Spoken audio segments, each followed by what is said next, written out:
చల్లగా వర్ధిల్లు.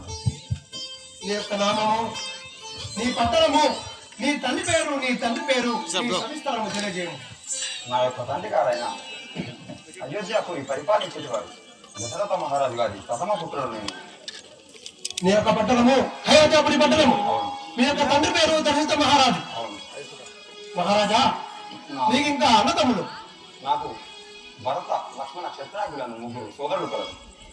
లక్ష్మణ, భరత, చిత్రాగ్యులు నీకు ముగ్గురు సోదరులు కావాలి. అవును. నీ యొక్క తల్లుల పేరు? మా తల్లి అయిన కౌశల్యాదేవి నాకు ఇద్దరు పినతల్లు గారు.